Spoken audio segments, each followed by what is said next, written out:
Muy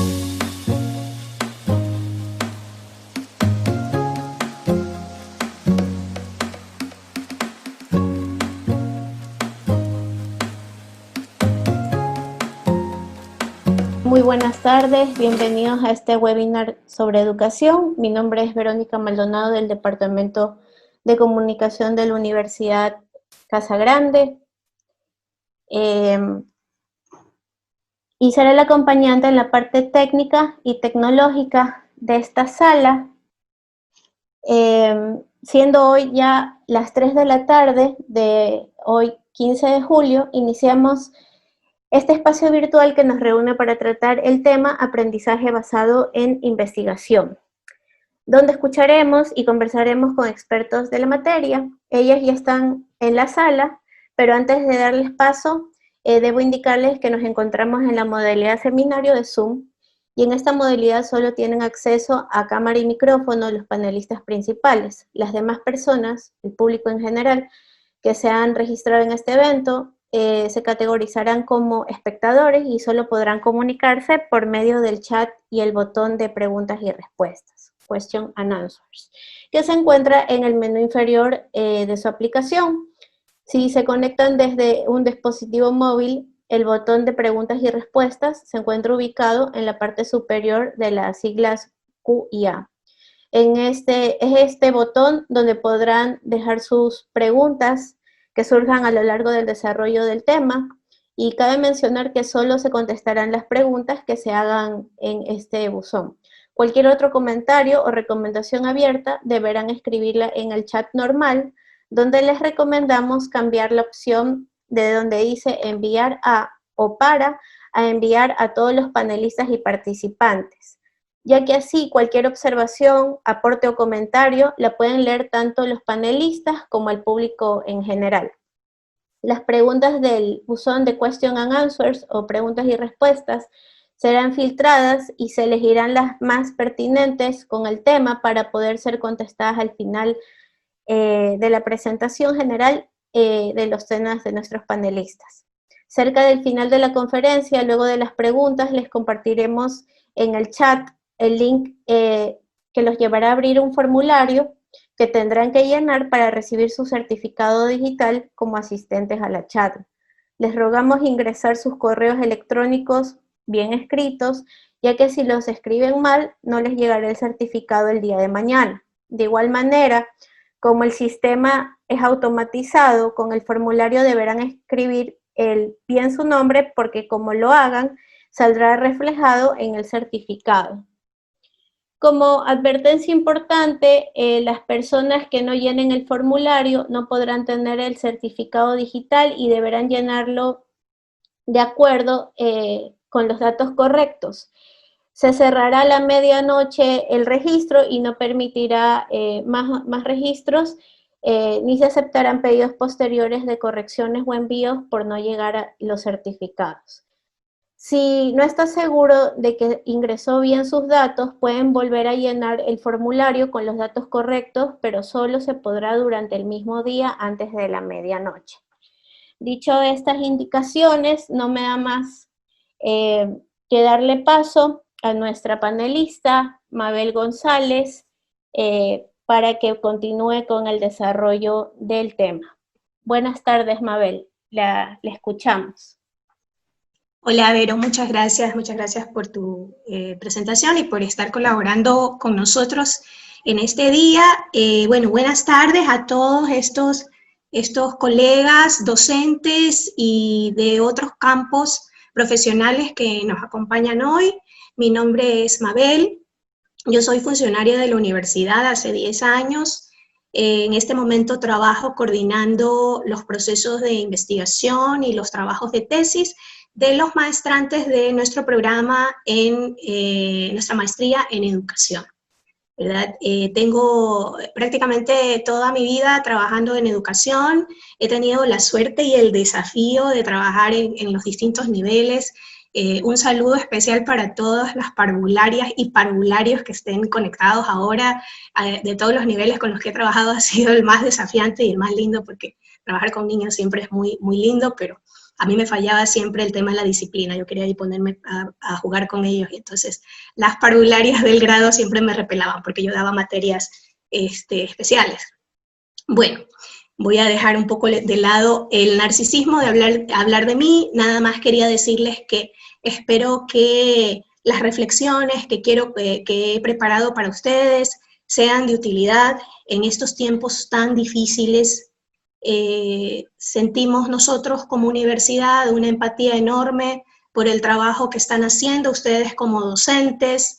Creemos que la profesión de docente en este momento de esta cuarentena, de esta pandemia, es una profesión de primera línea también, porque estamos sosteniendo una de las ideas a la que queremos aferrarnos más en momentos de tan terrible incertidumbre como el que estamos viviendo, es decir, en momentos donde no sabemos qué nos depara el día de mañana. El ser maestros, el estar trabajando con nuestros alumnos ahora en estas cajitas repartidas en la pantalla que les llamamos aulas virtuales, hace que les estemos regalando algo mucho más importante, muchísimo más importante que los conocimientos o el acceso a información, sino la idea de futuro, la esperanza de que ellos están sentados en unas aulas, ya sea de educación inicial, básica, o bachillerato, o de educación universitaria, pensando que se están preparando porque hay un futuro esperándolos. Entonces, les mandamos un caluroso abrazo y mucha fuerza, porque sabemos que el trabajo que están haciendo ustedes en primera línea, el trabajo al que se han visto abocados sin ningún tipo de capacitación, sino más o menos ha sido para todos como un salto a una piscina, alguien nos empujó a esa piscina y de pronto somos profesores virtuales. Espero de todo corazón, he preparado con mucho cariño estas reflexiones que les traigo, que los pueda motivar. Me va a encantar al finalizar la presentación escuchar sus experiencias, sus dudas, sus reflexiones, pues para eso estamos, esta comunidad de colegas tratando de reflexionar un poco cómo enfrentar este tremendo desafío que nos ha tocado vivir. Bueno, y sin más, solo quería darles ese cariño y ese saludo inicial de ánimo, y voy a empezar a compartirles, si ustedes me lo permiten, mis slides para ir conversando.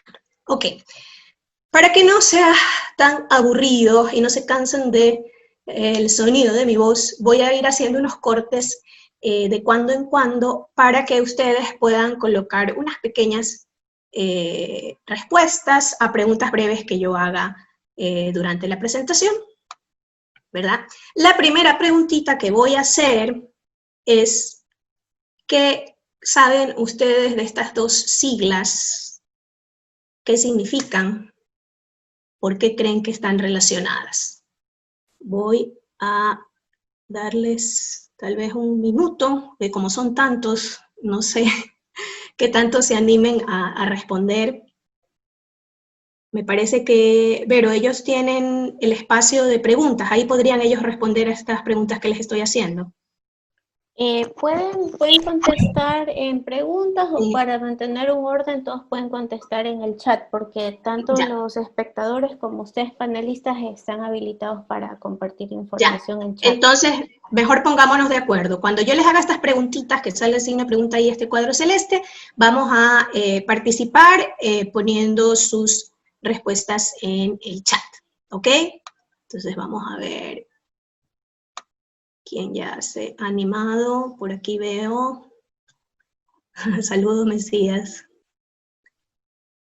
Ahí estoy viendo que ya están contestando.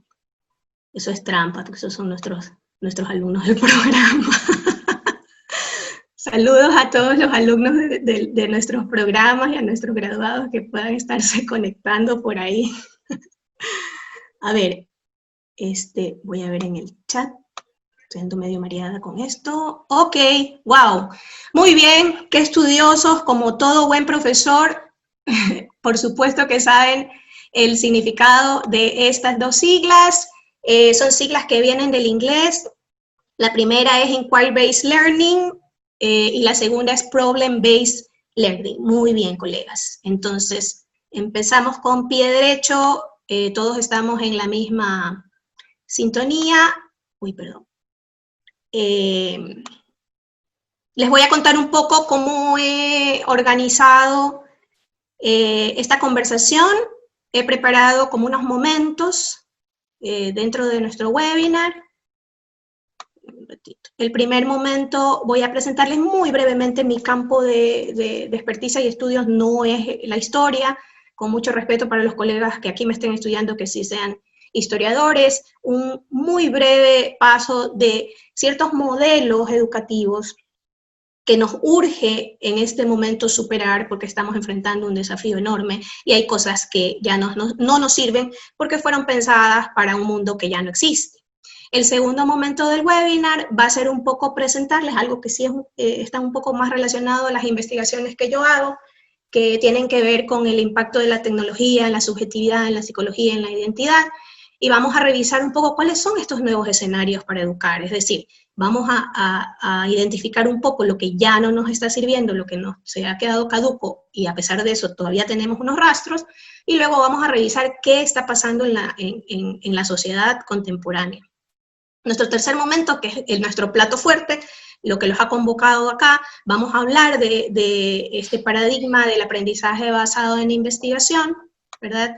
Luego de eso quiero hacerles unos pequeños bocaditos, porque imagínense la cantidad de bases de datos, fuentes de información y herramientas que tenemos ahora a disposición para trabajar con tecnología y proyectos. Les voy a mostrar algunos. Y si ustedes me lo permiten, quisiera cerrar con una muy breve reflexión que quiero llamar el deseo de saber. Se van a hacer un poco nuestros momentos, y esta es la segunda preguntita que les hago antes de entrar al primer momento de nuestro webinar, modelos que debemos dejar atrás. ¿En qué siglo aparece la escuela tal y como la concebimos ahora? Es decir, con mesas y sillas, en fila, la campana para cambiar de hora, unos programas rígidos que el profesor enseña. A ver, más o menos en qué siglo aparece eso. Ahí mis colegas historiadores nos van a dar palo a todos. Ellos lo tienen clarísimo. Saludos, por ahí vi al inicio que estaban saludando, hay gente de todo el país, los saludamos desde el hoy nublado Guayaquil.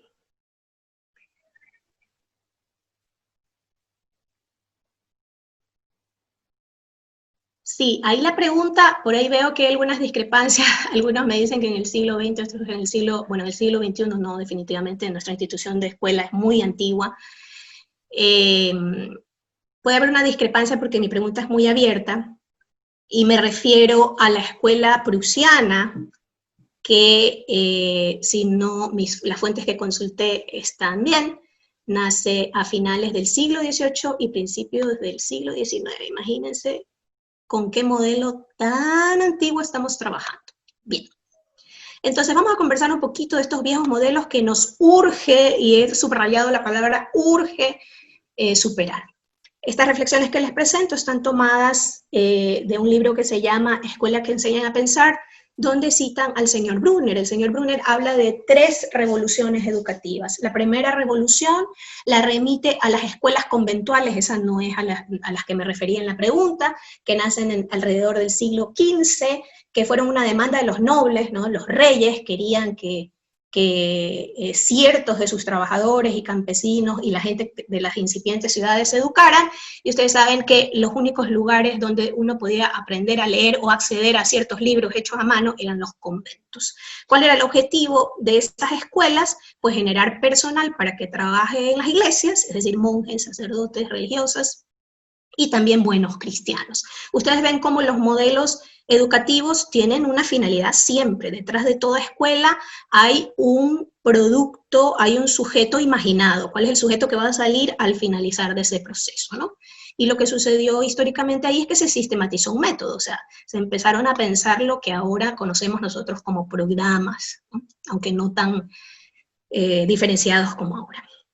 La segunda revolución aparece alrededor del Renacimiento y se extiende hasta la Revolución Industrial, cuando aparece la idea de Estado-Nación. O sea, la idea de reino, de imperio va un poco disolviéndose y aparece esta idea de país. Entonces, para reforzar esta idea de país, los sistemas educativos empiezan un poco a moldear la cabeza de la gente para que piense que pertenece a un país, que ese país tiene una identidad, que esa identidad está vinculada a módulos de producción, o sea, es decir, si yo vivo en la Inglaterra de ese entonces mi país es bueno fabricando navíos, entonces mi país es un país de marineros, y es un poco la educación estaba pensada para eso, y fíjense cómo nosotros aún ahora, en el siglo XXI, pues seguimos repitiendo un poco esos modelos, que tienen sus partes beneficiosas, pues conocer, el reforzar la idea de nación, el sentir pertenencia a un país, pero a veces son muy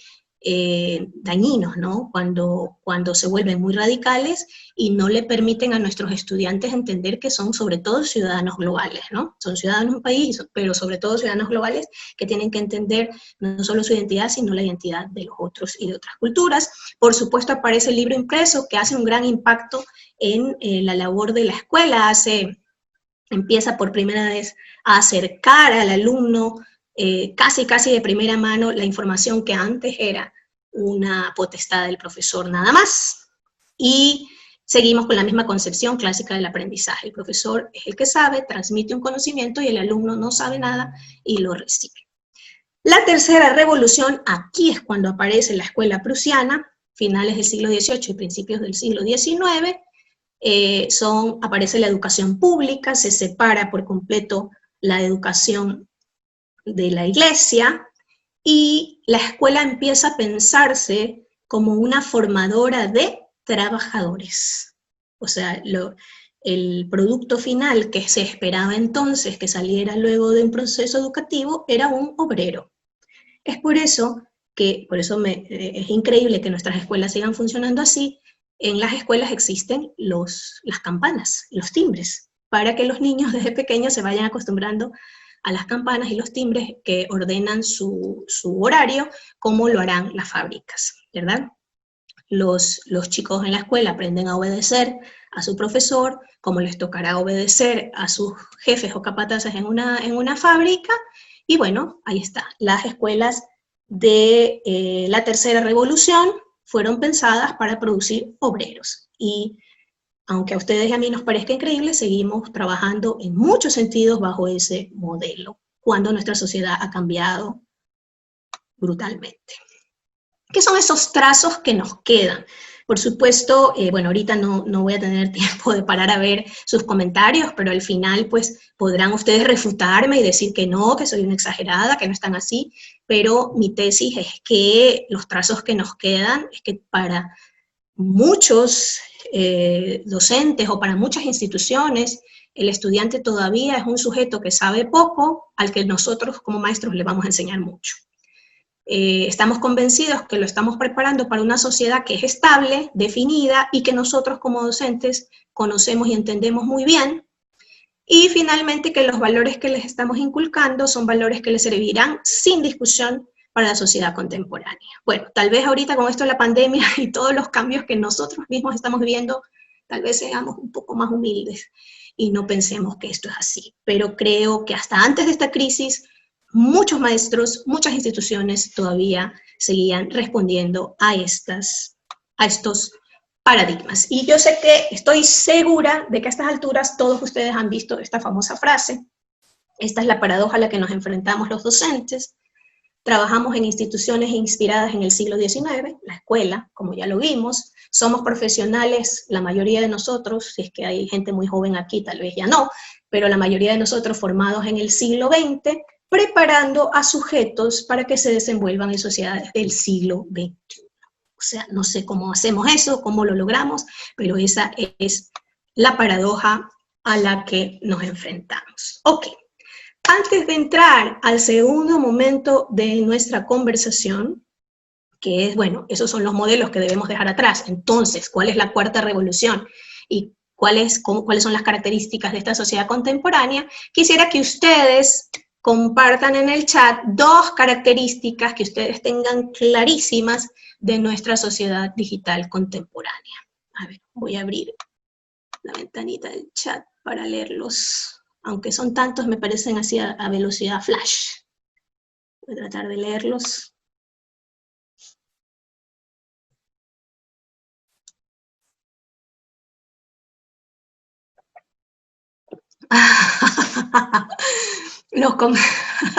Me hizo reír mucho tu comentario, Luis. Sí, somos sociedades politizadas, ciudadanos del mundo, pero tenemos acceso a la información muy bien, aprendizaje digital. Los estudiantes son muy recursivos, qué miedo los estudiantes que tenemos sentados en nuestras aulas. Tenemos que estar en constante capacitación, tecnología, muy bien. Tecnología de punta, estamos globalizados, estamos innovando todo el tiempo. No somos digitales, nos digitalizan, es verdad. Muy bien. Tenemos que manejar las famosas TICs, que ya nos da hasta dolor de cabeza cuando nos las mencionan. Tecnología invertida. El docente es como el médico. Al final del seminario quisiera que me explique la persona que colocó eso. Muchos tipos de aprendizaje, por lo menos estamos conscientes de eso. Tenemos acceso a la comunicación, sí. Las TIC, un dolor de cabeza. Hay una brecha muy larga, es verdad. Sería bonito pensar que todos estamos conectados a las mismas tecnologías y de la misma manera. No es así, desgraciadamente.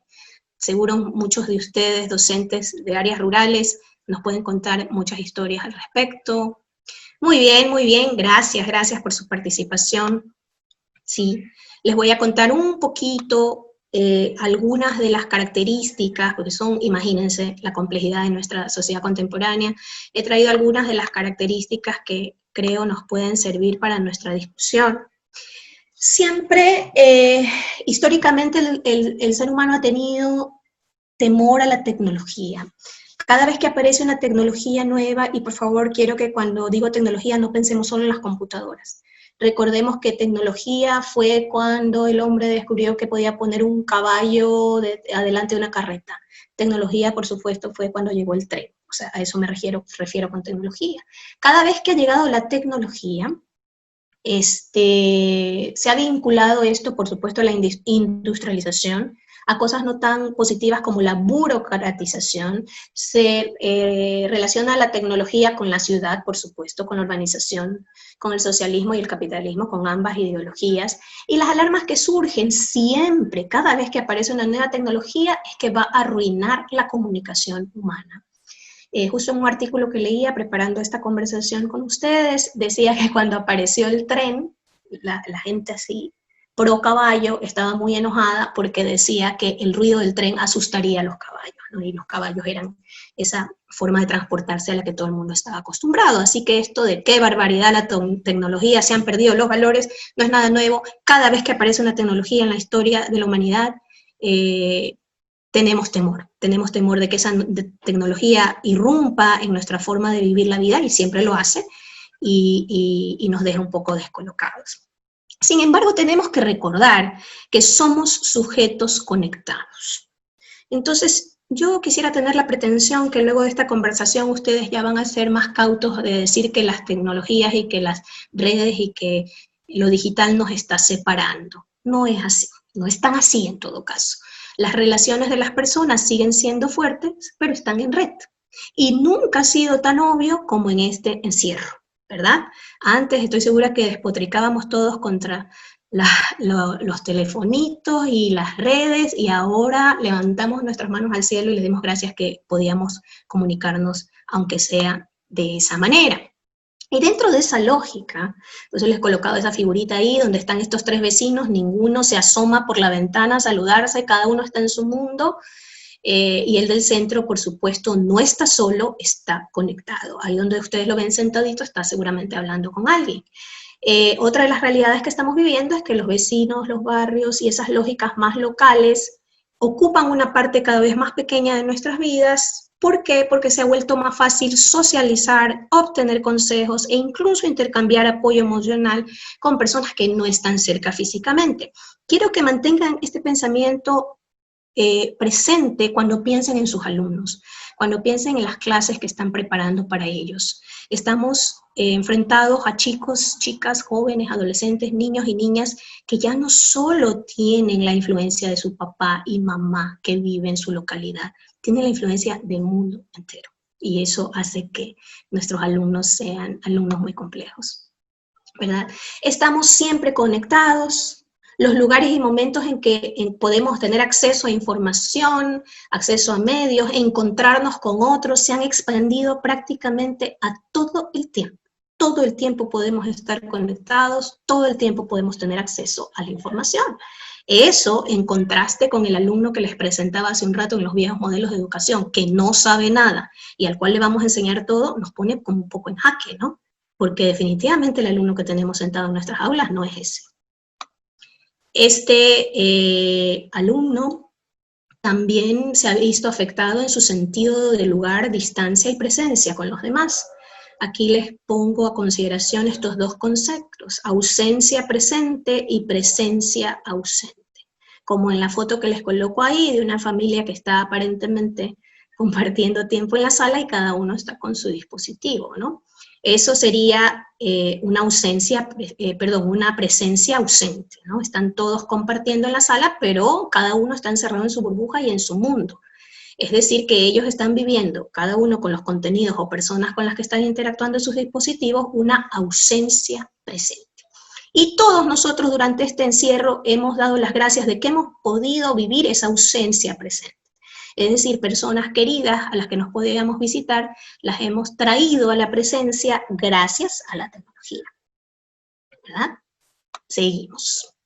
No solo eso, no solo el tema de la presencia, sino que las redes están potenciando incluso nuestra eficacia personal, la nuestra, la de sus alumnos, por supuesto. A medida que todos practicamos, y ellos son expertos en eso, el arte de buscar y obtener, ojo, apoyo social y emocional, y por supuesto incluso económico, utilizando todo tipo de tecnologías. Eso por un lado es muy bueno, porque yo sé que ustedes como maestros saben que toda la vida hemos tenido en nuestros salones chicos y chicas muy solitarios, que eran muy peculiares y no lograban en sus comunidades locales conectar. Pues ahora, gracias a la tecnología, tal vez ese chico, entre comillas, raro, pueda encontrar una comunidad que lo apoye socialmente, porque de pronto también le gustan los cómics, o le gusta el skateboarding, y encuentra una especie de familia alrededor de ese interés que antes era imposible encontrar, ¿no? Entonces es la parte un poco positiva. Y esos son nuestros alumnos, buscando ese apoyo emocional, social y de todo tipo en gente que ni siquiera está cerca. Marshall McLuhan, que es un autor del campo de la comunicación, predijo que estos medios electrónicos, y él lo predijo me parece que a finales de los 70, él era muy pro tecnología, geniales, participativos, inclusivos, nos retribalizarían, es decir, nos volverían otra vez a lógicas de tribus. Recordemos que las lógicas de tribus eran unas lógicas que no necesariamente tenían que ver con lazos sanguíneos, tenían que ver con grupos humanos que se unían porque las circunstancias climáticas, geográficas, los ponían juntos y creaban lazos de protección y de identificación. Entonces, esta retribalización está haciendo que, lo que les decía hace un rato, que seres humanos solitarios y aislados puedan convertirse en parte de una gran colectividad que pudiera sincronizar sus mentes, sus sistemas nerviosos. Se refiere a que podemos incluso percibir otras realidades a través de formar parte de estas comunidades digitales y bueno, pues ser parte de algo, ¿no? Y esa es la parte, digamos, positiva que tenemos que tener en cuenta cuando veamos a los ojitos a nuestros alumnos sentados en nuestras aulas. No podemos olvidar, o si nunca lo habíamos escuchado, tenemos que comprender que nosotros y la tecnología no tenemos una relación casual Cuando hablamos de la tecnología, no quiero que piensen que agarramos un martillo que usamos, no. La tecnología es algo que nos transforma nuestra forma de estar en el mundo y de entender el mundo. Entonces, la forma en que interactuamos las tecnologías y nuestras culturas es como una danza compleja que hace que construyamos realidad. Insisto, nunca más que ahora en la cuarentena hemos podido entender el impacto de la tecnología.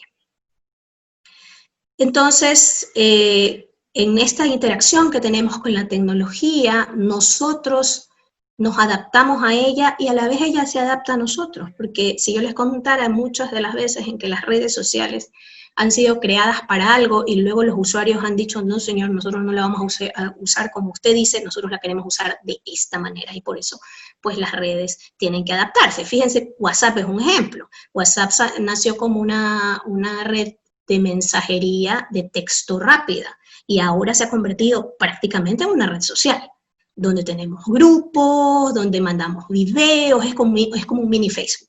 Entonces fíjense cómo también nosotros, no solo nosotros nos adaptamos a lo que la tecnología nos ofrece, sino la tecnología tiene que adaptarse a lo que los usuarios hacen de ella a medida que la van usando. Quería también presentarles muy rápidamente, voy a ver si les copio en el chat el link a esta investigación. Fue una investigación que hizo Carlos Escolari, que es un profesor nuestro de la maestría de comunicación. Trabajó con 50 investigadores, 10 instituciones en 8 países del mundo. Ahí están un poco los países. Hicieron más de 1.600 cuestionarios, 58 talleres de cultura participativa y videojuegos y 311 entrevistas a jóvenes adolescentes. Y luego, en sus resultados, armaron como unos perfiles de destrezas. Ojo, esto es importante, los chicos están desarrollando destrezas a pesar de nosotros los maestros, más allá de nosotros y más allá de los salones de clase. Al estar pegados a los videojuegos, como decimos los padres, perdiendo el tiempo en esa pantalla, están desarrollando todo tipo de competencias, como pueden ver ustedes en este gráfico, competencias transmedia, como competencias de producción de contenido, prevención de riesgos. A veces los adultos somos muy ingenuos pensando que a nuestros niños les pueden pasar cosas terribles en la web, y ellos están aprendiendo a protegerse también. Competencias performáticas, nuestros chicos son artistas usando sus teléfonos. Tenemos también competencias transmedias de gestión social, de gestión individual, de contenidos, de medios y tecnología, incluso discuten cuestiones éticas, por supuesto cuestiones estéticas, que es un eje central para los jóvenes. Y también lo que nos interesa a nosotros como maestros, están estableciendo estrategias de aprendizaje informal. Por ejemplo, aprenden haciendo, se meten a diferencia de nosotros, los boomers, como ellos nos dicen, que necesitamos un instructivo, y alguien nos tiene que explicar cómo usar una plataforma. Ellos se meten, la monean, la exploran y comprenden cómo usarla.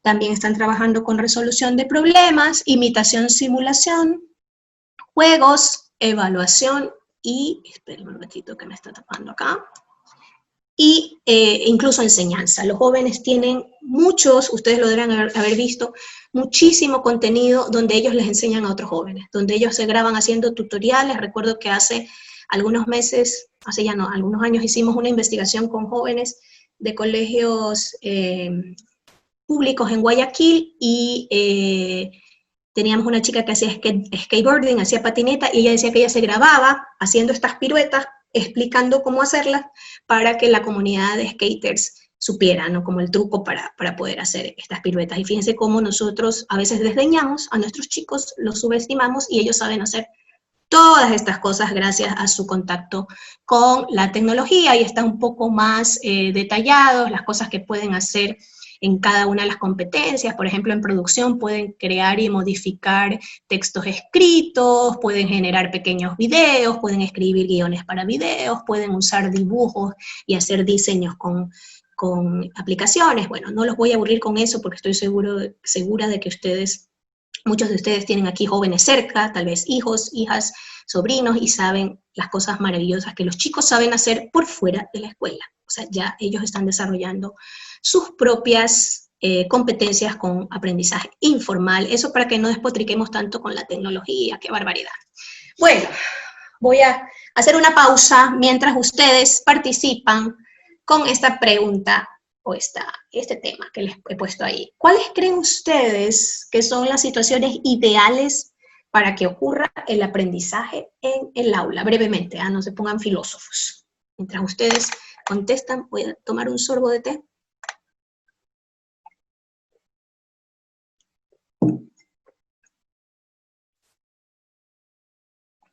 A ver.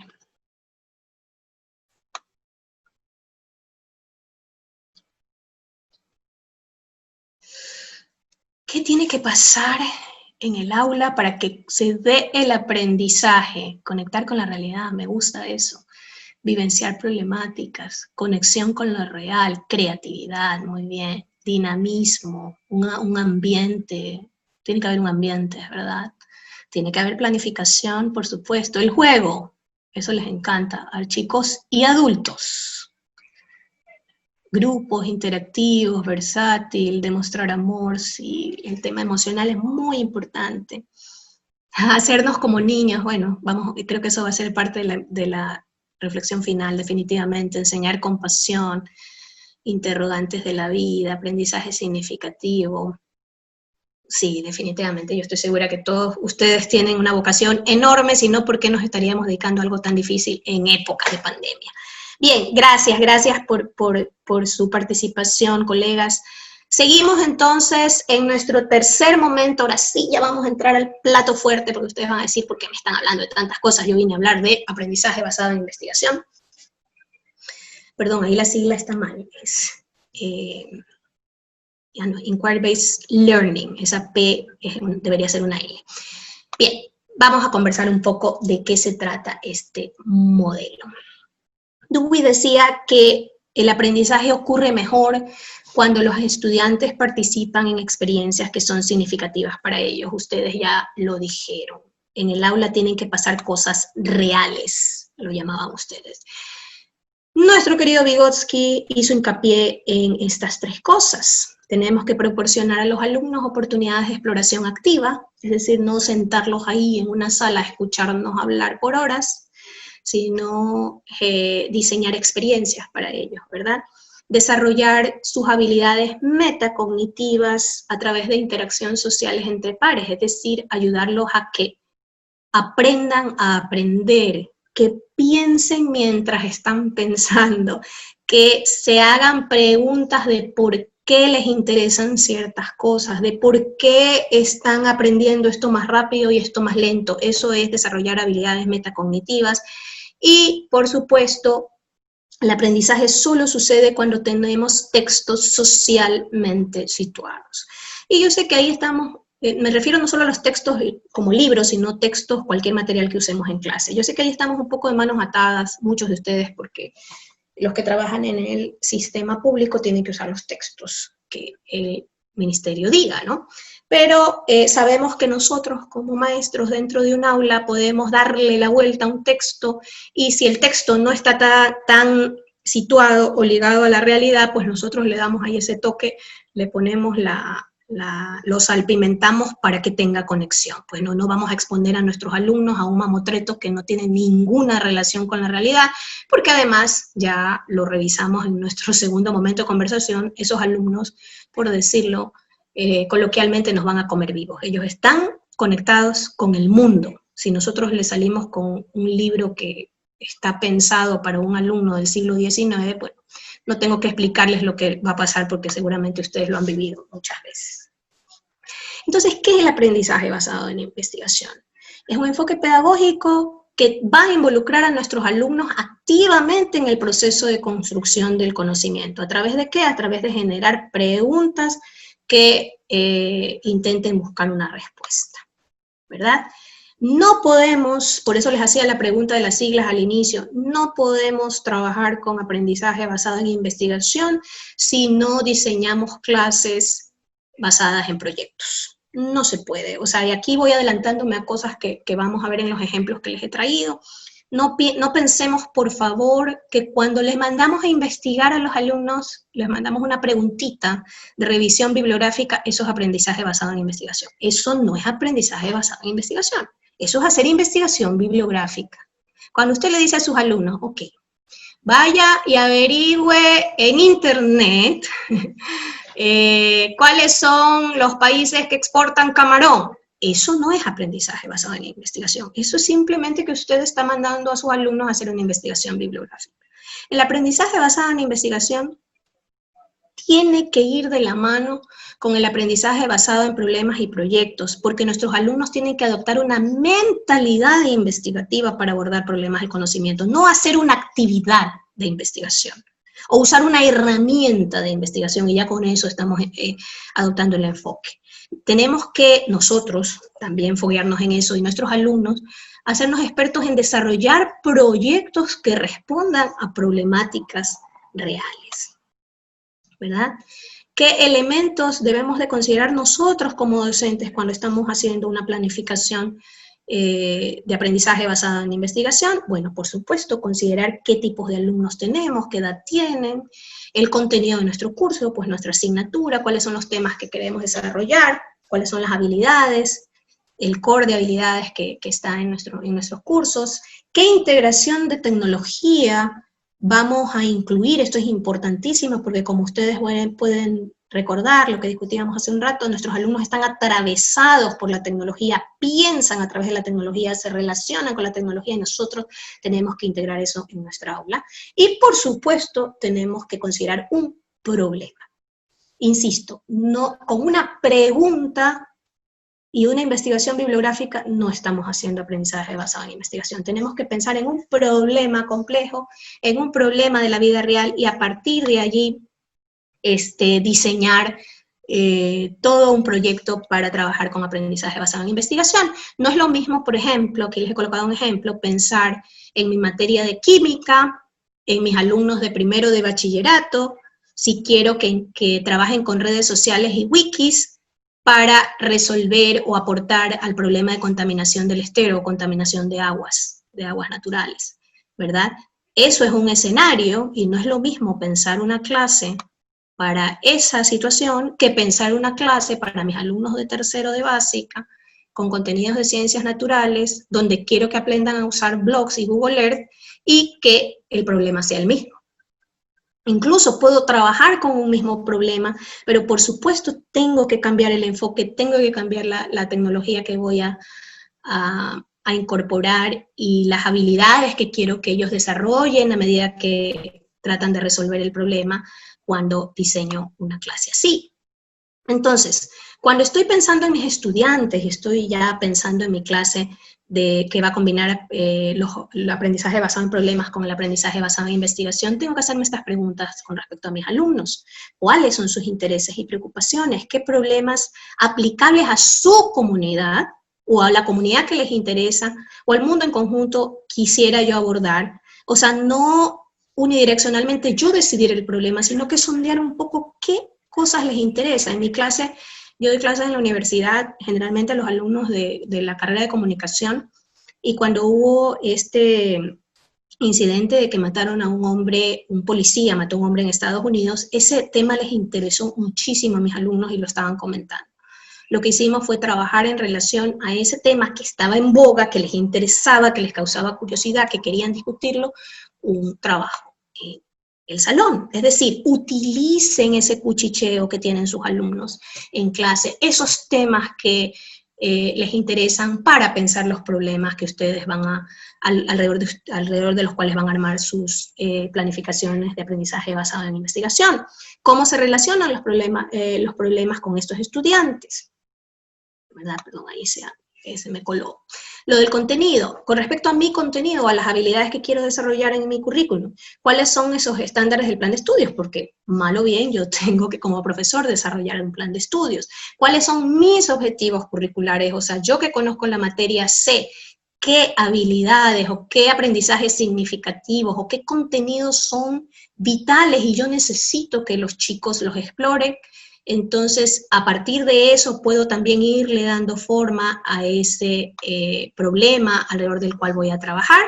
Esto también es importante porque si yo quiero incorporar tecnología, tengo que ser realista. Yo puedo saber que existe Wiki, pero si mis alumnos no tienen acceso a una computadora, o la computadora o el dispositivo que ellos tienen no va a soportar un Wiki, o no va a soportar un Google Earth, o no va a soportar un Drive, o la conexión a Internet no es buena, pues yo tengo que considerar todo eso. Y yo sé que ustedes ahorita están sufriendo un poco en carne propia todas estas limitaciones, porque a veces es tan bonito y tan increíble lo que se puede hacer con la tecnología y tan enorme la brecha que tenemos en nuestras localidades, especialmente las rurales, ¿no? Entonces, bueno, quiero ser optimista y quiero creer que de la enorme cantidad de herramientas que existe por ahí, habrá alguna a la que tengamos acceso nosotros y nuestros alumnos, y pues pensar en incorporarla, ya sea para la recolección de datos o para el momento en que ellos ya tengan un informe o unos resultados y puedan y quieran comunicar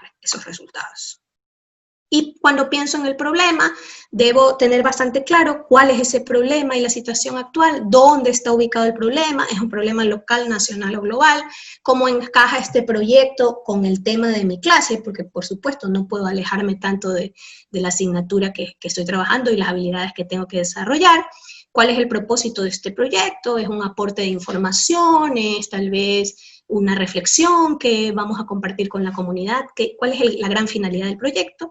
Y si hay alguna consecuencia para los estudiantes, es decir, ¿va a tener nota, no va a tener nota? ¿Vamos a invitar a los padres? ¿Vamos a invitar a las autoridades? ¿Qué va a hacer? ¿Y cuál es esa audiencia a la que le vamos a presentar los resultados de nuestros proyectos?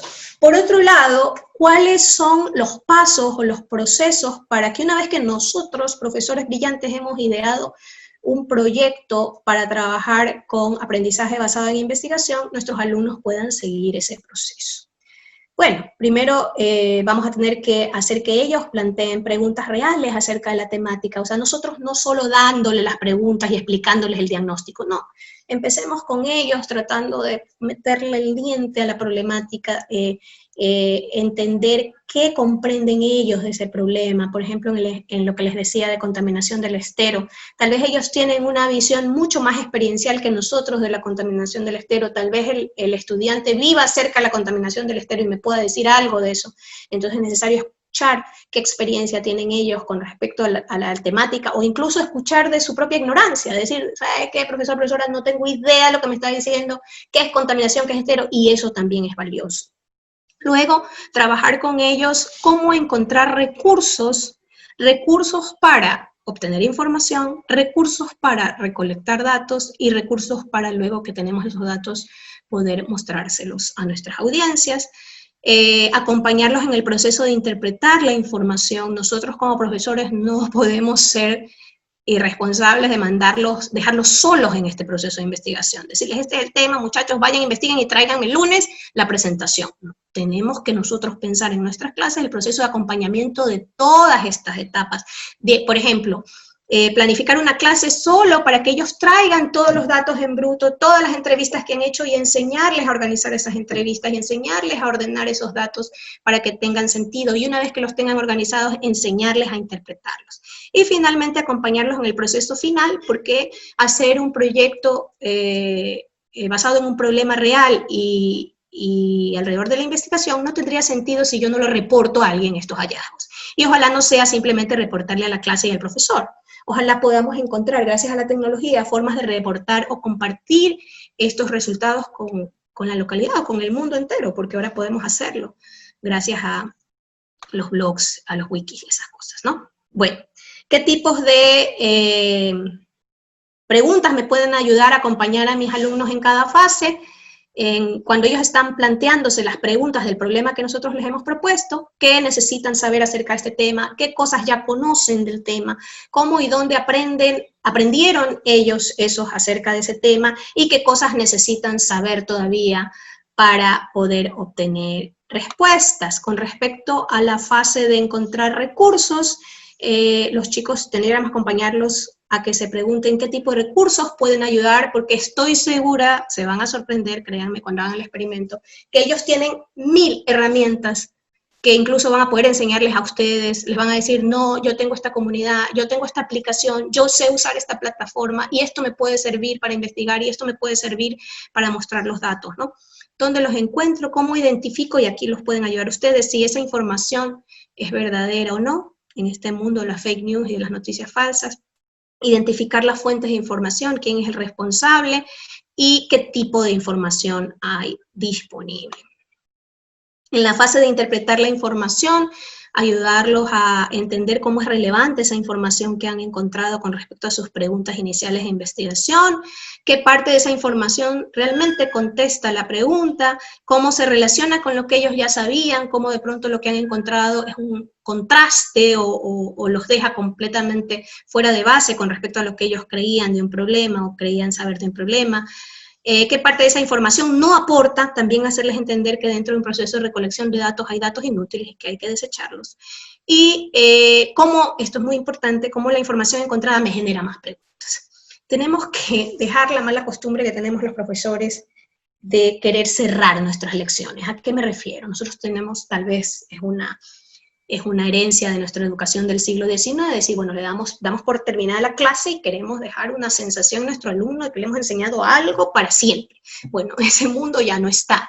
Y lo único que podemos enseñarle a nuestros alumnos es hacerse nuevas preguntas, porque el mundo que está allá afuera es muy complejo y créanme que la pequeñita cuchara de saber que nosotros tenemos con respecto al océano de información al que ellos tienen acceso, no tiene sentido tener esa actitud, y no tener una actitud más abierta de acompañamiento, de humildad y de decir, bueno, muchachos, hemos hecho este proyecto, está muy chévere lo que hemos encontrado, pero tenemos muchas más preguntas y eso está muy bien.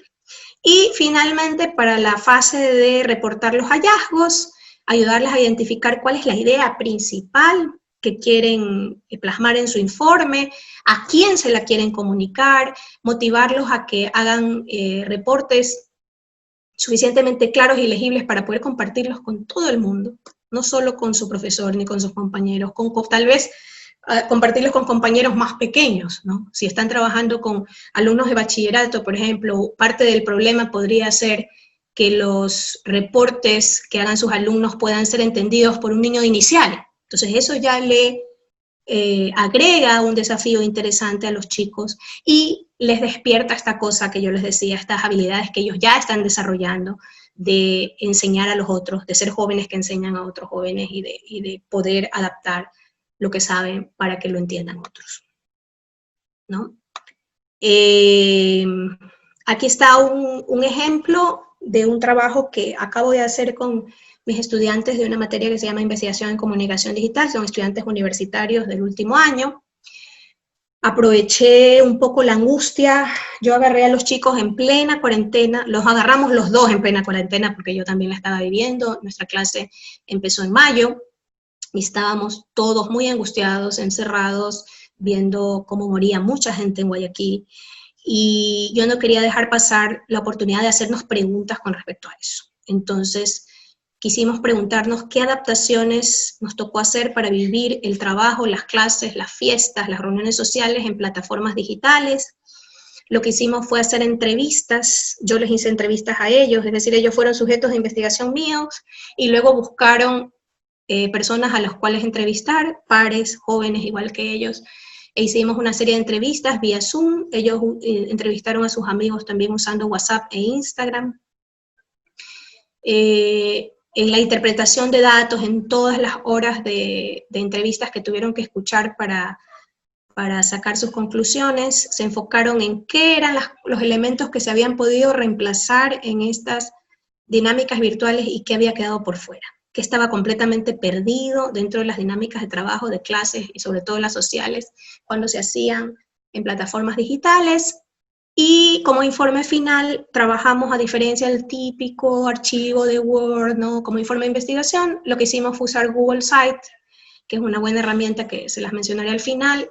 Lo que hace es, con herramientas de drag and drop parecido a las plantillas de un PowerPoint, uno puede armar un sitio web, ¿verdad? Entonces ellos armaron este pequeño sitio web con sus hallazgos que es público y cualquiera lo puede consultar. Para cerrar este tercer momento, que era el momento central de esta conversación, recordemos que la lógica del aprendizaje basado en investigación tiene que ir de la mano con la zona de desarrollo próximo, es decir, la dificultad de estos problemas que les planteemos a nuestros alumnos en la vida real, de estas pequeñas investigaciones y proyectos, tienen que estar en el punto justo, donde no sean demasiado fáciles ni demasiado difíciles, que sea desafiante, que sea emocionante para ellos, también que sea manejable y alcanzable con nuestra orientación. ¿Cuáles son los beneficios ya más a largo plazo de usar el IBL? Es que nuestros alumnos deberían poder hacer conexiones significativas y reflexivas acerca del mundo, haciéndose preguntas, realizando investigaciones y formulando decisiones informadas. ¿Por qué? Porque los estamos enfrentando a problemas reales, a cosas que les están pasando, como eso que nos estaba pasando a mí, a mis estudiantes universitarios en mayo. Estábamos preocupados, no sabíamos cómo adaptarnos a esta situación digital, entonces, ok, aprovechamos una situación real para trabajar contenidos de la clase. Yo tenía que trabajar con ellos, que era una entrevista, que era una etnografía digital, y en lugar de ponerme a recitar, etnografía digital es un método, bueno, hicimos una etnografía digital. Pusimos las manos en la masa y nos dedicamos a hacer una etnografía digital, no en un tema artificial, aburrido, sino en una cosa que nos estaba pasando y que nos importaba muchísimo. Por supuesto, utilizando las herramientas tecnológicas, porque si nosotros no involucramos las herramientas tecnológicas en nuestras aulas, estamos estafando a nuestros alumnos, porque ellos están ya viviendo en un mundo a través de la tecnología. Y si nosotros no nos esforzamos, yo sé que es enorme el salto que tenemos que dar para meternos en esa lógica de tecnología, para entender cómo funciona la tecnología, estamos estafando a nuestros alumnos. Entonces necesitamos integrar las tecnologías y también generar problemas que sean auténticos, como ustedes lo intuían al inicio de esta conversación. ¿Por qué no podemos estafarlos? Porque necesitamos prepararlos para el desafío de una sociedad absolutamente digitalizada, y ahora con este tema del virus, de una sociedad totalmente incierta, ¿verdad? Entonces nosotros no estamos preparados para enfrentar esa sociedad. Sin embargo, aceptamos el desafío de acompañarlos porque queremos que ellos desarrollen las famosas destrezas del siglo XXI, es decir, que sepan aprender a aprender, que tengan un pensamiento crítico, que sean creativos, que se hagan preguntas, que sean capaces de resolver problemas, ¿no? Entonces ese es nuestro gran desafío y no podemos corrernos de ese lugar. Bien, vamos a ir a me parece que es el cuarto momento de nuestra conversación, y quiero sé que me han estado comentando algunas cosas, sorry que no he podido leerlas, que me cuenten qué herramienta colaborativa conocen o se les viene a la mente que pudiera ser usada en actividades IBL de aprendizaje basado en investigación para cualquiera de sus fases. Pensemos en herramientas colaborativas digitales que pudieran ser usadas para recolección de datos o para cuando quiero ya comunicar mis resultados. Bueno, ¿qué se les ocurre? Los voy a leer mientras me comentan. Piensen en nombres de herramientas específicos, como el que yo les decía, Google Site. Tal vez herramientas, muy bien, Google Forms, excelente, Kahoot. Los buscadores, sí, como Google, Canvas, excelente, Cielo como bases de datos, muy bien. Esa no la conozco, Grif creo que decía, formularios de Google para obtener información, muy bien, Genially para hacer presentaciones de resultados, muy bien, Kahoot para trabajar el tema del juego, Padlet, excelente para mostrar, Quizzes, Educaplay, el mismo Google que es infaltable, Emails, Photon, GoCounter, uy, algunos que no conozco. Perusal, conexiones significativas como el Point, ok, muy bien, muy bien. Gracias, gracias. Movit, eso nunca lo había escuchado. Quizzes, sí. Muy bien, muchas gracias. Ahora vamos a entrar al cuarto momento de nuestra conversación, donde muy rápidamente les voy a mostrar algunas lógicas de bases de datos, fuentes de información y ciertas herramientas que pienso que pudieran ser útiles para lanzarnos al desafío de diseñar lecciones inspiradas en el módulo de aprendizaje, el modelo de aprendizaje basado en la investigación. Primero tenemos que poner en contacto a nuestros alumnos con bases de datos abiertos reales. No nos inventemos datos. En este mundo digital tenemos acceso a bases de datos de instituciones que se especializan en recoger datos, como por ejemplo el Banco Mundial, la Organización de las Naciones Unidas, la ONU tiene un sitio web exclusivo de estadísticas de todos los estudios que ellos realizan, que se llama UN Data, y por supuesto nuestra base de datos local, que es el INEC. Tenemos que poner a nuestros alumnos en contacto con estas bases de datos reales y por supuesto nosotros como profesores tenemos que aprender a manejarlas y tenemos que ir a monear eso. Así que yo los invito, colegas, en algún momento libre de ese que no tenemos, nos pongamos a curiosear estas bases de datos y les va a parecer muy interesante todas las estadísticas que estas instituciones recolectan. También, y esto puede ser un poco más creativo y más interesante, tenemos que aprender a acceder nosotros como docentes y enseñarles a nuestros alumnos que existen archivos fotográficos abiertos. ¿Para qué? Para que aprendan a trabajar habilidades de acceso a archivos de imágenes, fotografías históricas y que también para que aprendan a interpretar elementos históricos, culturales, sociales a partir de observación de fotografías. La NASA tiene un archivo fotográfico muy interesante de todas las fotos que se han tomado con todos los satélites que la NASA ha lanzado a orbitar nuestro planeta. Entonces, métanse porque es muy interesante. Hay, por ejemplo, fotos satelitales de países. Entonces está, por ejemplo, Turquía y hay una foto tomadas de un satélite donde se ve desde muy lejos el país de Turquía. Pueden acceder a eso, pueden acceder a archivos fotográficos como el de la Librería del Congreso, Getty Images, y ustedes simplemente vayan al amo Google y tipen archivos fotográficos abiertos o archivos de fotos abiertos y les van a salir muchísimos.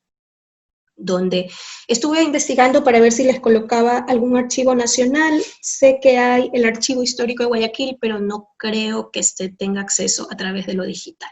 Ustedes me dirán si en sus provincias existe algo así, si se puede acceder a archivos de fotografías históricas.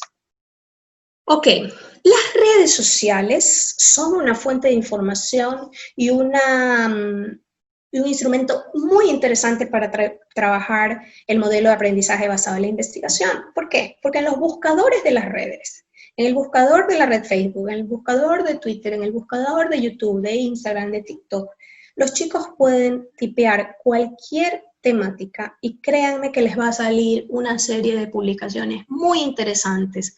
¿Para qué? Para explorar lo que dice la gente acerca de un tema. Supongamos que estaban investigando lo que les comenté de mis alumnos universitarios, estaban preocupados por el tema de Black Lives Matter, el tema del racismo en Estados Unidos, y nosotros de hecho hicimos ese ejercicio en clase. El tipear el nombre del hombre que murió asesinado en Estados Unidos en todas las redes y ver qué tipo de conversación estaba teniendo la gente alrededor de eso, y eso también es interesante, porque las redes nos permiten tomarle la temperatura a la conversación pública, y nuestros alumnos, especialmente de cierta edad, a partir, yo diría que de séptimo, sexto año de básica, podrían explorar lo que hay allí. Yo sé que muchos de ellos, bueno, los padres quieren tener la ilusión de que los chicos no tienen redes sociales, créanme que todos tienen, pero ahí ustedes tal vez puedan resolver cómo y a partir de qué edad pueden trabajar con los chicos y las redes sociales.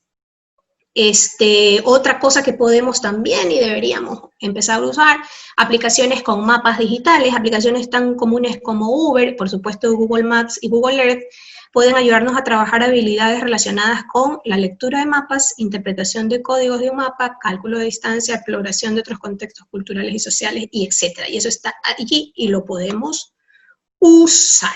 Bien. Ahora, lo que quiero que hagamos, algunos de ustedes, sé que algunos se están conectando desde el celular y puede ser más complejo, aquellos que tengan a la mano una compu, quiero que busquen la web del INEC. Pongan INEC en Google, vayan a la sección de estadística, debería salirles esta pantallita, ¿verdad? A ver, voy a dejar de compartir pantalla un ratito y voy a compartirles la web del INEC para mostrárselos en vivo.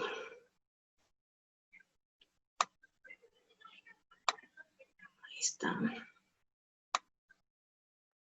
Bien, ahí está la web del INEC. Quería mostrarles que el INEC, la verdad es que ha hecho un muy buen trabajo en sistematizar todos los censos y encuestas que ellos toman constantemente, y ustedes pueden trabajar con estas dos primeras pestañas que están aquí, estadísticas por tema y estadísticas por fuente. Cuando hacemos clic en cualquiera de estas dos pestañas, fuentes, les va a salir las encuestas que se han tomado estos últimos 20 años, creo, y estadísticas por temas, que creo que es la que va a ser más sencilla para ustedes. Les van a salir una serie de temáticas de las cuales ellos tienen estadísticas nacionales. Entonces, supongamos que yo esté trabajando el tema de género y quiera ponerles trabajar una problemática de género para mi clase de aprendizaje basado en investigación. Supongamos que quiera que los chicos piensen en una campaña o reflexiones para la comunidad para el tema de violencia doméstica en contra de la mujer. Entonces aquí hay una temática que dice género y grupos especiales. Voy a entrar ahí para ver qué subtemas tiene el INEC. Discúlpenme que mi internet está un poquillo lento. Oh, no me falles internet en este momento. A ver. Vamos a darle espacio para que se conecte. Ahí está. Entonces lo que me van a salir es una serie de encuestas, ¿verdad? La primera me parece interesante, Encuesta Nacional de Relaciones Familiares y Violencia de Género. Yo hago clic allí y ya les voy a mostrar cómo el INEC muestra su información. Tiene generalmente un informe, ese que dice principales resultados, que es el que les puede servir a ustedes cuando trabajan con alumnos más pequeños, más chicos, que no están acostumbrados a trabajar con tablas. Ya les voy a mostrar la tabla con los datos procesados que tiene Internet, que tiene, perdón, el INEC. Pero para los que tienen alumnos más pequeñitos, de básica, creo que estos informes incluso les podrían ayudar, no solo para que tengan acceso a la información del tema que quieren trabajar, sino para que los alumnos se enfrenten a un informe de investigación real, ¿no? Entonces, tengamos paciencia para que se cargue el informe. El INEC lo que hace es colocar en tablas y gráficos los resultados principales, ¿verdad? Y entonces, todavía no se carga, entonces podemos nosotros mostrarles a los chicos y hacer que puedan consultar ellos mismos estas fuentes. Si son muy pequeños, entonces, bueno, yo tendría que entrar al sitio web y tal vez mostrarles cómo hacerlos. Miren, estos son los informes que prepara el INEC, que son como unas presentaciones en slides, y como ustedes pueden ver, son muy claras, incluso tienen gráficos, porque están pensadas para que las entienda cualquier ciudadano. Entonces, esto puede servir para trabajar con los chicos de algún tema. Y el INEC también nos comparte los tabulados, es decir, ya les voy a mostrar. Si yo hago clic allí, se va a bajar, se va a bajar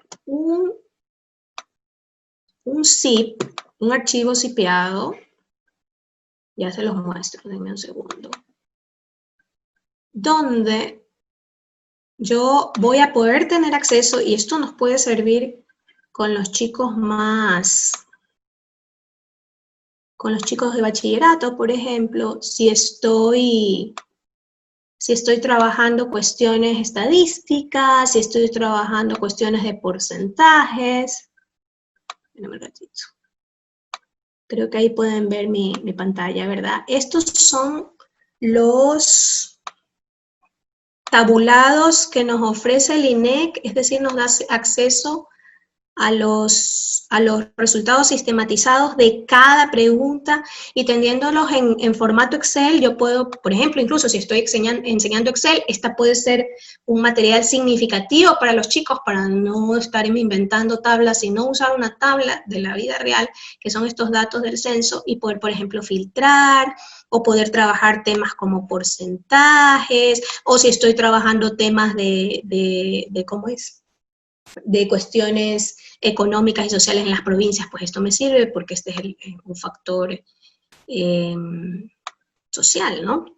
Bien, eso quería traerles como una pequeña muestra de cómo usar, por ejemplo, el INEC en una clase de cualquier cosa, porque podría aplicarlo a cualquier cosa. Creo que ahí pueden ver otro recurso que les recomiendo, que es genial, Google Earth. Cuando ustedes van a Google Earth, si es que nunca lo han explorado, es una aplicación que pertenece al suite de Google, que está elaborada con las fotos de satélites, del montón de satélites que tenemos alrededor de nuestro planeta, y lo que hace es producir mapas realistas. Si mi internet es mi amigo, parece que no quiere ser mi amigo, ahí está, les voy a tratar de mostrar algunos de los elementos increíbles que ustedes tienen en Google Earth y pudieran utilizar, por ejemplo, para muchas cosas, desde clases de geografía, hasta cuestiones de distancia, porque en los mapas se pueden ver de distancia. Es una herramienta maravillosa para trabajar el tema de mapas. En lugar de presentar un mapa muerto, una representación gráfica, voy a presentar un mapa digitalizado. Aquí tengo este signo más, que va a hacer que yo me vaya acercando más y más a algún área del mapa, ¿verdad? Y yo puedo, si hago doble clic, me voy acercando más y más, y como ustedes pueden ver, el detalle del mapa se va agrandando, y voy viendo localidades, y voy viendo ríos, ¿verdad? Si me sigo acercando más y más y más, puedo incluso hacer clic en una localidad, y si es que, porque todo esto se alimenta colaborativamente, y si es que eso se ha alimentado colaborativamente, pues ahí puedo ir. Aquí está nuestro querido paisito. Vamos a meternos un poco. ¿Dónde estamos? Shanghái. No sé si hay gente que viva por aquí. Payatanga. Si yo hago clic en ciertas localidades de los mapas, como les decía, colaborativamente se ha ido construyendo estas fichas. Entonces yo hago clic en las localidades y me va a aparecer información de Payatanga, y puedo acercarme más a Payatanga, y más, hasta que pueda ver la ciudad, ¿verdad? Y puedo, déjenme ver si aquí hay un muñequito. No, no existe. Ustedes van a ver este icono del muñequito que me va a permitir hacer lo que en Google Earth se llama Street View. Es decir, son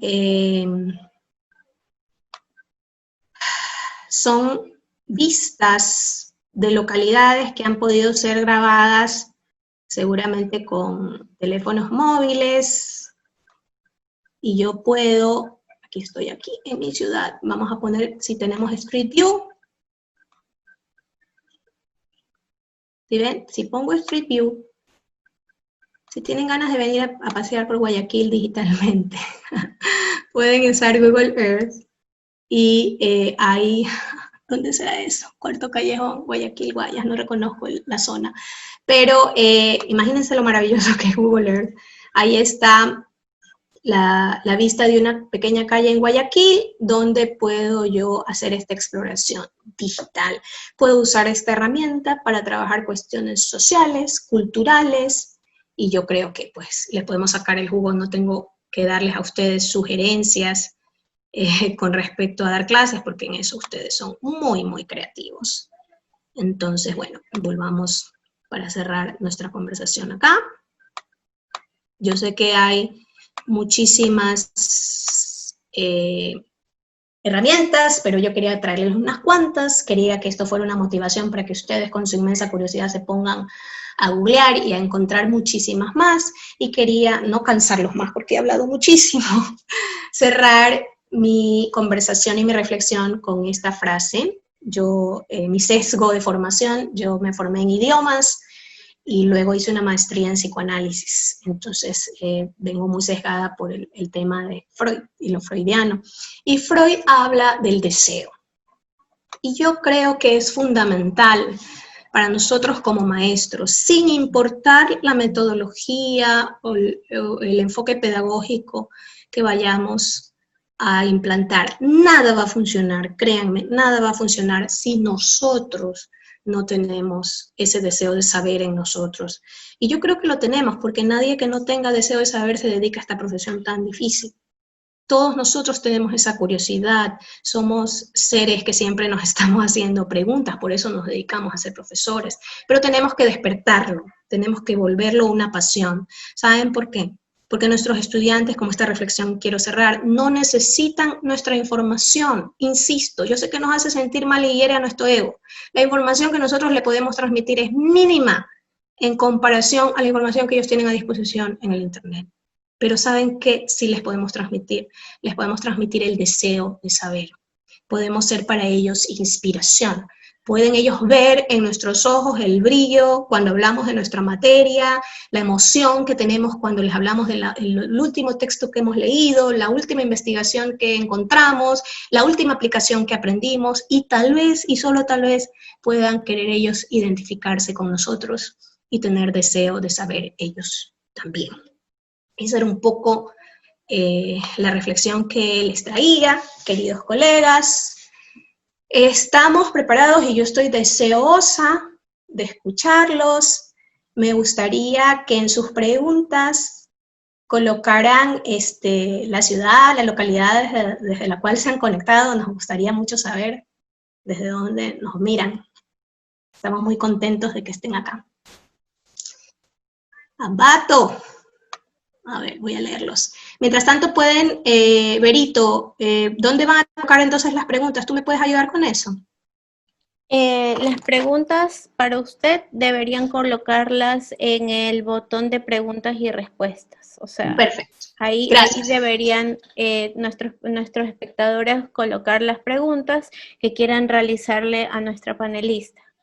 Listo, muchísimas gracias, Berito.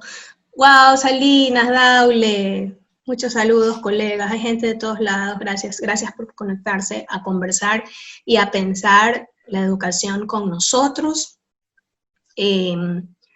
Muchos por ahí vi algunos alumnos nuestros acá, ellos podrán dar testimonio de que el compromiso que tenemos nosotros en nuestros programas de maestría en educación es un poco eso, tratar de despertar en nuestros estudiantes ese deseo de sacudirse de lo viejo, de sacudirse de cosas que ya no nos están funcionando, porque nosotros como profesores nos sentimos frustrados en el aula y sabemos que las herramientas que teníamos ya no nos funcionan.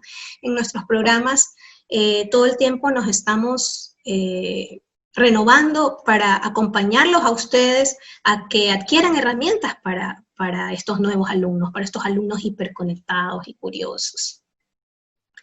Entonces, uno de los ejes principales de nuestros programas son clases que tienen que ver con un poco las conversaciones que les he dado, teorías pedagógicas, también tenemos materias que les enseñan a investigar, materias de investigación, y bueno, pues esa es la forma en la que los acompañamos en este desafío de actualizarse. Berito, yo no sé si ya hay preguntas.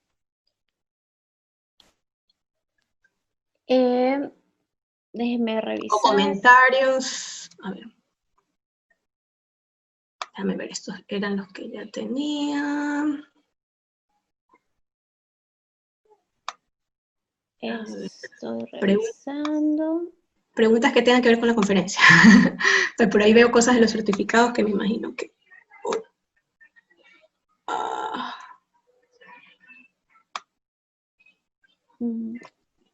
Gracias, gracias por sus saludos y por sus felicitaciones. Gracias a ustedes por estar aquí.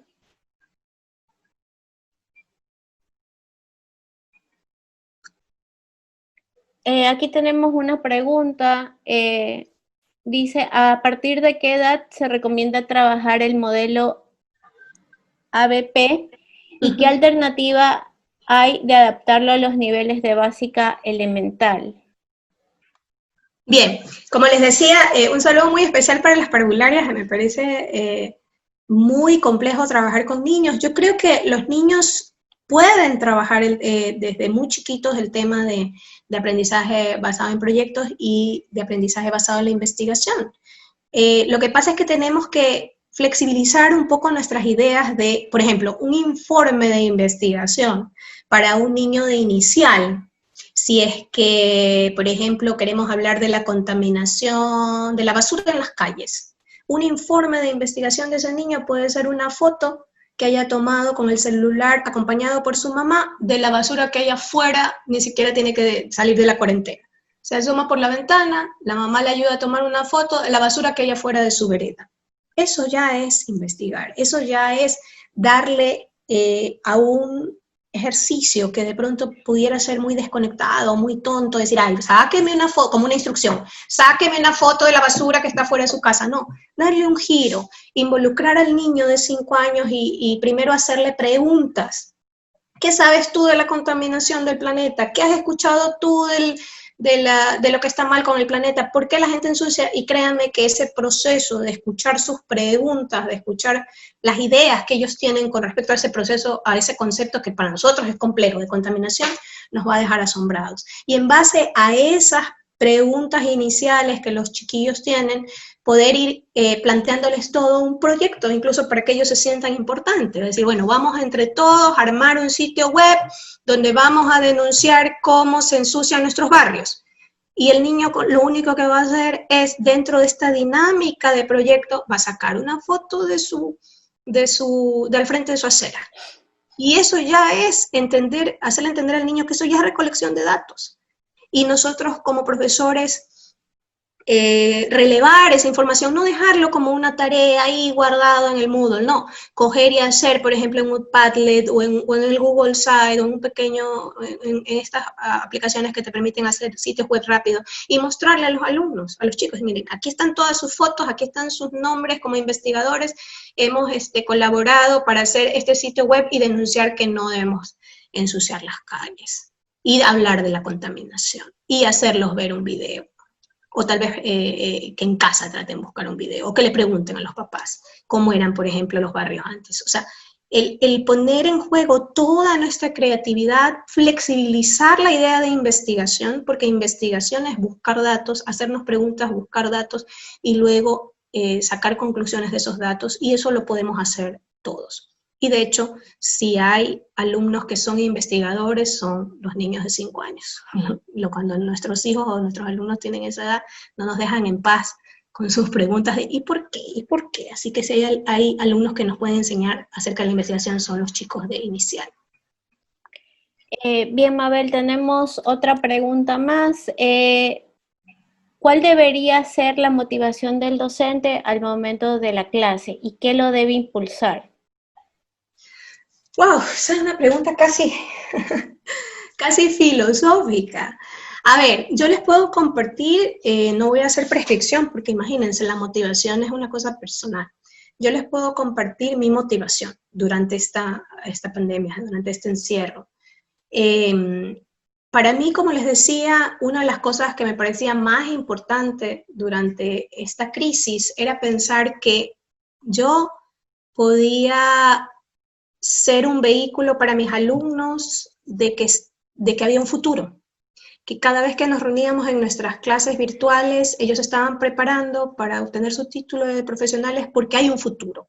Entonces, en mi caso, la motivación de trabajar con mis alumnos es acompañarlos en esta experiencia donde ellos están aprendiendo, donde se están acercando a un hito en su vida, donde se están involucrando con la idea del futuro, ¿no? Pero seguramente cada uno de ustedes tiene 1000 motivaciones para dar una clase, ¿no? Desde la misma vocación, desde lo mucho que les gusta dar clase, desde lo mucho que les gusta dar su materia o discutir estos temas con otras personas. Entonces, la motivación tienen que inventársela ustedes, tienen que descubrirla ustedes y descubrir qué es lo que los hace levantarse todos los días y enfrentarse a este duro desafío de educar en estos momentos. Berito, no sé si hay alguna otra cosa más. Déjenme revisar, tal vez una pregunta más.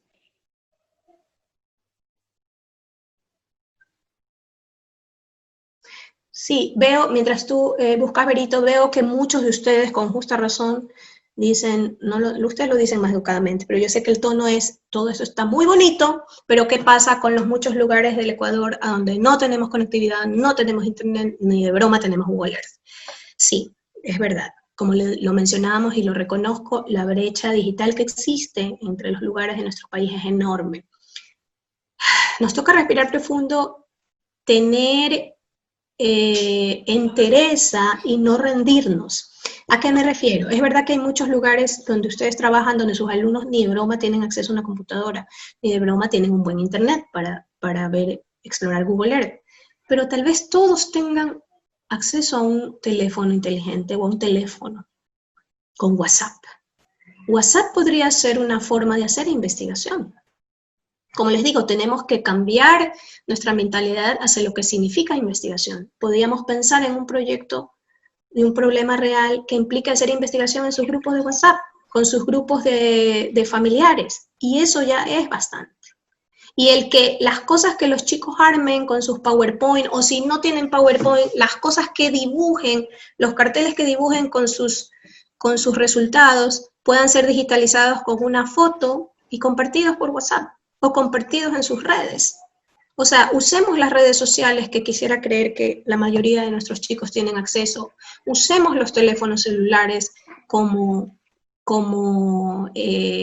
herramientas de comunicación. O sea, no nos desanimemos. Sé que es muy estresante para todos nosotros pensar que estamos preparando a nuestros alumnos para un mundo digitalizado cuando no tenemos las condiciones mínimas para hacerlo, y de verdad que me siento mucha empatía por aquellos de ustedes que están haciendo ese esfuerzo enorme. Pero sé que si nos dedicamos a la educación somos idealistas incorregibles. Freud decía que había 3 imposibles: gobernar, psicoanalizar y educar. Y creo que si nosotros nos dedicamos a un imposible, somos personas que no nos dejamos vencer muy fácilmente, y bueno, pues vamos a seguir motivándonos para darles a los chicos, dentro de nuestras posibilidades y las de ellos, lo que mejor podamos. Muchísimas gracias, Mabel. Bueno, yo creo que nos hemos quedado un poco cortos de tiempo. Quiero un momentito dirigirme a los espectadores para poderles responder las consultas que han hecho acerca del certificado del día de ayer. Todavía hay algunas personas que no lo han recibido, lo van a recibir en el transcurso del día.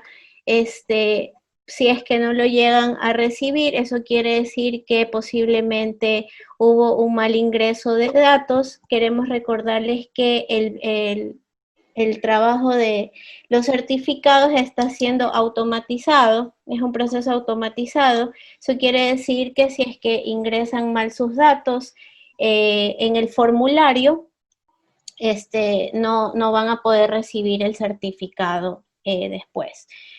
También esta aclaración es para los espectadores que nos han dicho que el certificado de la semana pasada no lo han recibido. Eso también aplica para ese caso. Les reitero que hay muchas personas que nos han dicho que no han recibido el certificado del día de ayer. Si es que ingresaron bien los datos en el formulario de ayer, en ese caso van a estar recibiendo a finales del día el certificado. Yo a continuación en el botón de chat les voy a seguir compartiendo el link del certificado de este seminario, por favor, nuevamente les pedimos que lo ingresen sus datos de manera correcta. Si quieren, tal vez como un modo de precaución, pueden ingresar desde una cuenta de Gmail y luego desde otra cuenta de Gmail para que estén tranquilos de que se hayan llenado de manera correcta. Y pues eso sería todo por mi parte. Mabel, no sé si usted tenga algo más que decirle a nuestros espectadores. Sí, quería compartirles, ahorita estoy tratando de enviar, acabo de enviar en el chat el link a la investigación que les compartí. Revísenla, por favor, es una investigación muy interesante y me parece que en ese sitio web hay un kit para el profesor donde los integrantes de esta investigación dan recomendaciones de cómo aprovechar todas estas habilidades que los chicos ya tienen por tener acceso a dispositivos digitales que seguro les puede servir.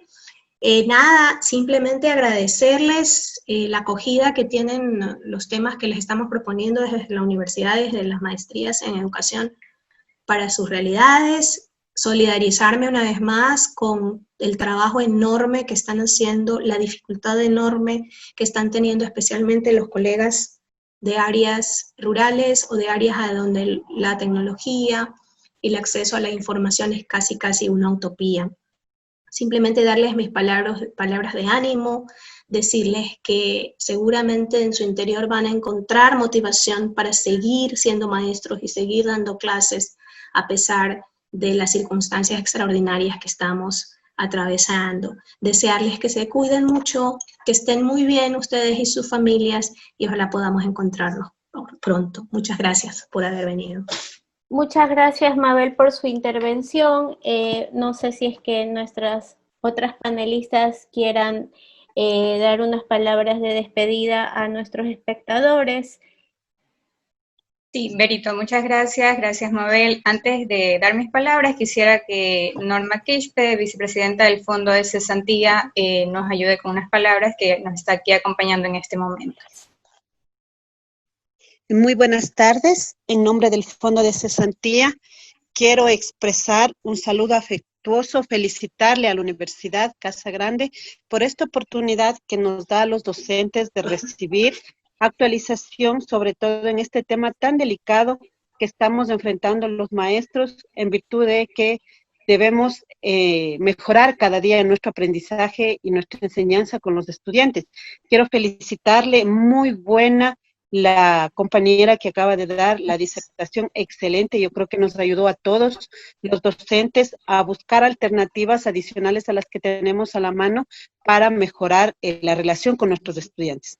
Quiero invitar también a los maestros afiliados al Fondo de Cesantía a que sigan los cursos, sigan las maestrías que oferta la Universidad Casa Grande, todos los estudios que tienen, porque es una excelente universidad que nos está dando la oportunidad de mejorarnos cada día. En nombre del Fondo de Cesantía, reciban el abrazo cordial, la bienvenida, y a ustedes felicitaciones. Excelente los webinars que nos están permitiendo a los maestros seguir avanzando. Un abrazo a la distancia a todos los maestros, a ustedes, señores de la universidad, señorita panelista, un gusto haber compartido esta tarde con ustedes. Muchas gracias, Norma, igualmente. Muchas gracias, Norma. Yo quisiera compartirles un momentito, si es posible, Berito, una presentación acerca del programa de la maestría en educación. Por supuesto, Katy. Okay. Un ratito antes de que usted siga lo que va a exponer, quiero decirles a nuestros espectadores que por favor no se desconecten después de la intervención de Katy para poderles seguir compartiendo el link del certificado. Que yo lo estoy compartiendo en el botón de chat. Por favor, cuando termine, si me pueden ayudar quedándose conectados unos minutitos más para poderles seguir compartiendo, para que puedan ingresar en ese formulario sus datos y recibir el certificado. Una aclaración más, nada más. Las personas que están escribiendo sus datos dentro del chat, no van a poder recibir el certificado porque el medio es el formulario. Si lo escriben aquí en el chat, no, lamentablemente no vamos a poderles entregar el certificado. Nada más eso, Katy, puede continuar. Gracias, Berito.